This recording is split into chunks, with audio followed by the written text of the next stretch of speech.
প্রতিদিন সকালে ঘুম থেকে উঠলেই যে চিন্তাটা মাথার মধ্যে আগে আসে সেটা হলো মেয়েকে কি টিফিন দেব। আজকে এটা দিও না, এটা খাবো না।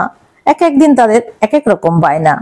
তো আজকের বায়না হলো আমাকে ফ্রাইড রাইস বানিয়ে দিতে হবে। কি আর করা, অত সকালে। তো শুরু করলাম শর্টকাট ফ্রাইড রাইস বানানো। একটা ডিমের মধ্যে গোলমরিচ আর লবণ দিয়ে গুলে নিয়ে কড়ার মধ্যে ঝুড়ো করে সেটাকে একটা পাত্রের মধ্যে তুলে রাখলাম। তারপর ওই পাত্রের মধ্যে আর একটু তেল দিয়ে তার মধ্যে দিয়ে দিলাম একটুখানি আদা কুচি আর রসুন কুচি। ফ্লেমটা মিডিয়াম টু হাইতে রেখে আদা রসুনটাকে একটুখানি ভাজা ভাজা করে নিলাম। তারপরে দিয়ে দিলাম পেঁয়াজ কুচি আর কাঁচা লঙ্কা কুচি, সেটা দিয়েও একটু নাড়াচাড়া করে নিলাম।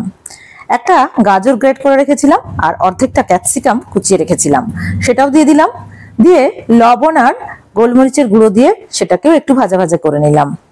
তারপর এর সঙ্গে অ্যাড করে দিলাম রাত্রের বেঁচে যাওয়া কিছুটা ভাত, অর্থাৎ লেফট ওভার রাইস। এইটা দিয়েই আমি শর্টকাট বা ফাঁকিবাজি ফ্রাইড রাইস বানিয়ে দিলাম।